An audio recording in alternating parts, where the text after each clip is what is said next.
చంద్రబాబు నాయుడు గారికి ఒకటే చెప్తున్నాం, నీ ఇష్టం రాష్ట్రంలో ఉన్నటువంటి 175 నియోజకవర్గాల్లో ఉన్నటువంటి వైఎస్ఆర్ పార్టీకి సంబంధించినటువంటి అందరినీ కూడా లోపలేసుకో, నీ మీద పోరాటం చేసేది ఖాయం. మేమంతా జైలుకి వెళ్ళటానికి సిద్ధంగానే ఉన్నాం.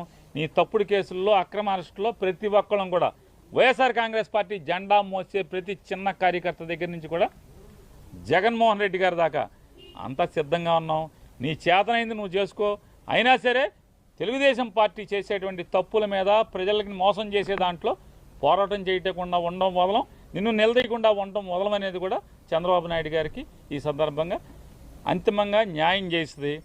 జగన్మోహన్ రెడ్డి గారిని దగ్గర నుంచి కుటుంబాన్ని నువ్వు ఎవరిని వేధించదలుచుకున్నా మేము న్యాయ పోరాటం చేస్తాం, ధర్మ పోరాటం చేస్తాం.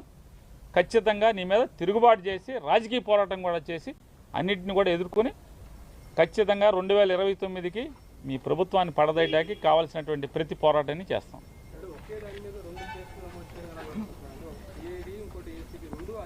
ఏమండి పద్ధతులు లేకుండా వినాయక్ గారు, పద్ధతులు ఉంటే అనుకోవచ్చు, ఇదేదో అడ్డగోలు కేసులు తప్పుడు కేసులు ఏదో రకంగా మానసికంగా వేధించాలి, తప్పుడు కేసులు పెట్టాలి, లోపలేద్దామనే నిర్ణయానికి వచ్చాక ఇక అసలు ఒక డిపార్ట్మెంట్ కట్టిందా, 2 ఇది కాకపోతే రేపు ఇంకో డిపార్ట్మెంట్తో ఇదే కేసు ఇంకోటితో కూడా కట్టిస్తారు, ఇంకో చోట కూడా కట్టిస్తారు. ఇక తప్పు అని చెప్పేవాడు లేడు. పేపర్లు టీవీలు, వాళ్ళ పేపర్లు టీవీలు బాజా కొడతా ఉంటాయి, వీళ్ళకి వంత పాడుతూ ఉంటాయి. ఇది కరెక్ట్ కేసు అంటారు. మామూలుగా ఇంతమందిని పొలం అమ్మిన వాళ్ళు ముద్దాయిగా లేరు. జోగి రమేష్కి పొలం అమ్మింది ఎవరు? పొలం అమ్మిన వాళ్ళు ముద్దాయిలుగా ఉన్నారా? వాళ్ళు ఎందుకు లేరు, ముద్దాయిలుగా రారు అంటే అయితే సాక్ష్యంగా తీసుకురావాలి, లేదా చంద్రబాబు నాయుడు గారు చుట్టాలన్న అవ్వాలి, రెండింటిలో ఏదో ఒకటి అవ్వాలి. వాళ్ళని బెదిరించి సాక్ష్యంగా అన్నా పెట్టాలి. వీళ్ళని అమ్మిన వాళ్ళు తింటో లేరు, కొనుక్కున్నోళ్ళు లేరు. జోగి రమేష్ ఒక్కడే, జోగి రమేష్ గారి కుటుంబం ఒక్కళ్ళే ముద్దాయిలుగా ఉంటారు, ఆఫీసులో వాళ్ళు ఉంటారు.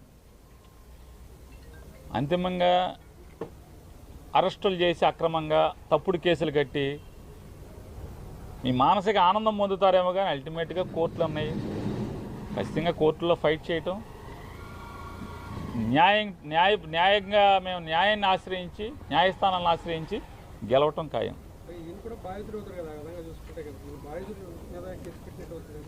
అదే అండి, నీకు ఉచ్చం నీచం వాయు వరుసలు ఏం లేవు. ఇక వరుస లిస్ట్ రాసుకున్నారు.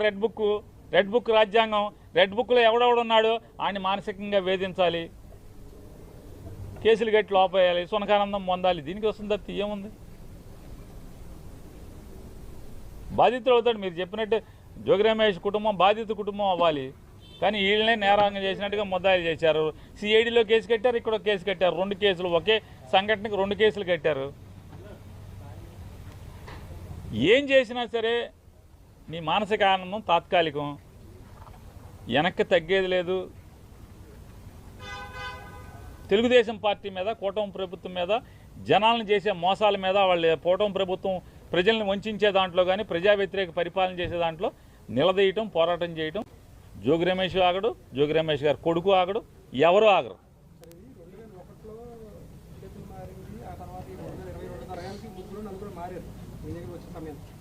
అప్పట్లో దీనికంటే ముందు 14-19 కూడా ఉన్నది ఈ గవర్నమెంట్ ఉంది. అప్పుడు కూడా దీన్ని నిజంగా లీగల్గా మీరు అన్నట్టుగా అన్ని పేపర్ ప్రకటించుకుంటే తెలియదు. అంటే ఈ ముందున్న 3-4 ఎందుకు అరెస్ట్ చేయలేదు అప్పుడు? సార్ ఇవే కాదండి, అగ్రిగోల్డ్ ఆస్తులు బోర్డులన్నీ ఉన్నాయి. చంద్రబాబు నాయుడు గారు మనుషులే కొనుక్కున్నారు అగ్రిగోల్డ్ ఆస్తులు. చంద్రబాబు నాయుడుతో రోజు పక్కన ఉండేవాళ్ళే కొనుక్కున్నారు. ఎవరిని అరెస్టులు చేయరు. ఇది అగ్రిగోల్డ్ ఆస్తి కాదు, అగ్రిగోల్డ్ జీవోలో ఇచ్చిన సర్వే నంబరు కాదు. పోనీ గవర్నమెంట్ నిజంగానే ఆ నంబర్ తీసుకుని సర్వే చేస్తే ఈ భూమి అయితే పోనీ మన జోగి రమేష్ గారు వాళ్ళ కుటుంబాన్ని ఏదో వేధించవచ్చు. అది కాదు కదా. ఆ సర్వే నెంబర్ తీసుకొచ్చి ఫీల్డ్ సర్వే చేసినా కూడా ఆ భూమి ఇది కాదు. ఆ భూమి ఎక్కడ ఉంది, ఈ భూమి ఎక్కడ ఉంది. నిజంగానే జోగి రమేష్ గారి కుటుంబం తప్పు చేస్తే ఎవరైనా ఎందుకు వస్తారు? ఎవరైనా జోగి రమేష్ గారు మాత్రం బాధపడేదే ఉంటుంది. ఇక్కడ అక్రమ కేసు కాబట్టి ఎవరైనా సరే అంటే తండ్రిని ఏమీ చేయలేక పిల్లలను కూడా నువ్వు కక్ష సాధించడానికి కేసులో తప్పుడు కేసులు పెడుతున్నావు అనేది ఇక్కడ సమాజం బాధపడేది ఎవరైనా సరే. అంటే రాజకీయ కక్ష కోసం ఎంతకన్నా బరిదెగించి వెళ్తారు వీళ్ళు.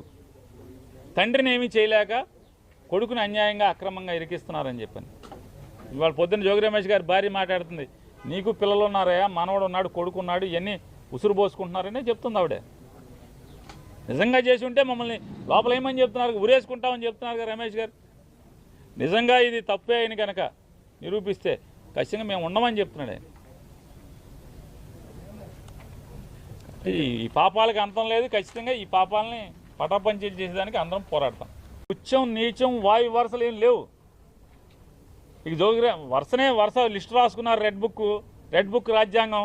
రెడ్ బుక్లో ఎవడెవడున్నాడు ఆయన మానసికంగా వేధించాలి, కేసులు కట్టి లోపేయాలి, సునకానందం పొందాలి. దీనికి వస్తుంది తప్ప ఏముంది? బాధితులు అవుతాడు. మీరు చెప్పినట్టు జోగి రమేష్ కుటుంబం బాధిత కుటుంబం అవ్వాలి, కానీ వీళ్ళనే నేరాంగం చేసినట్టుగా ముద్దాయిలు చేశారు. సిఐడిలో కేసు కట్టారు, ఇక్కడ కేసు కట్టారు. 2 కేసులు, ఒకే సంఘటనకు 2 కేసులు కట్టారు. ఏం చేసినా సరే నీ మానసిక ఆనందం తాత్కాలికం, వెనక్కి తగ్గేది లేదు.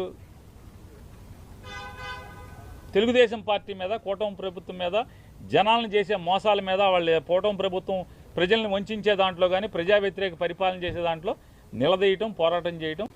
జోగి రమేష్ ఆగడు, జోగి రమేష్ గారు కొడుకు ఆగడు, ఎవరు ఆగరు. 2001లో చేతులు మారింది, ఆ తర్వాత 2022 తరగానికి 3-4 మారారు మీ దగ్గర వచ్చే సమయం.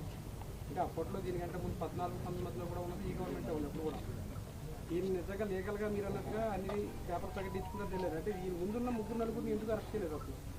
సార్ ఇవే కాదండి, అగ్రిగోల్డ్ ఆస్తులు బోల్డన్నీ ఉన్నాయి. చంద్రబాబు నాయుడు గారు మనుషులే కొనుక్కున్నారు అగ్రిగోల్డ్ ఆస్తులు. చంద్రబాబు నాయుడుతో రోజు పక్కన ఉండేవాళ్ళే కొనుక్కున్నారు. ఎవరిని అరెస్టులు చేయరు. ఇది అగ్రిగోల్డ్ ఆస్తి కాదు, అగ్రిగోల్డ్ జీవోలో ఇచ్చిన సర్వే నంబరు కాదు.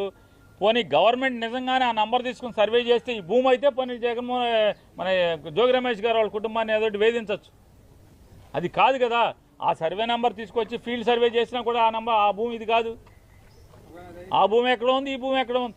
నిజంగానే జోగి రమేష్ గారి కుటుంబం తప్పు చేస్తే ఎవరైనా ఎందుకు వస్తారు? ఎవరైనా జోగి రమేష్ గారు మాత్రం బాధపడేదే ఉంటుంది. ఇక్కడ అక్రమ కేసు కాబట్టి ఎవరైనా సరే, అంటే తండ్రిని ఏమీ చేయలేక పిల్లలను కూడా నువ్వు కక్ష సాధించడానికి కేసులో తప్పుడు కేసులు పెడుతున్నావు అనేది ఇక్కడ సమాజం బాధపడేది ఎవరైనా సరే. అంటే రాజకీయ కక్ష కోసం ఎంతకన్నా బరిదెగించి వెళ్తారు వీళ్ళు. తండ్రిని ఏమీ చేయలేక కొడుకుని అన్యాయంగా అక్రమంగా ఇరికిస్తున్నారని చెప్పని. ఇవాళ పొద్దున్న జోగి రమేష్ గారి భార్య మాట్లాడుతుంది, నీకు పిల్లలు ఉన్నారయ్యా, మనవడు ఉన్నాడు, కొడుకున్నాడు, ఇవన్నీ ఉసురు పోసుకుంటున్నారనే చెప్తుంది ఆవిడే. నిజంగా చేసి ఉంటే మమ్మల్ని లోపల ఏమని చెప్తున్నారు, ఉరేసుకుంటామని చెప్తున్నారు కదా రమేష్ గారు. నిజంగా ఇది తప్పే అయిన కనుక నిరూపిస్తే ఖచ్చితంగా మేము ఉండమని చెప్తున్నాడు ఆయన. ఈ పాపాలకు అంతం లేదు, ఖచ్చితంగా ఈ పాపాలని పటాపంచీలు చేసేదానికి అందరం పోరాడతాం.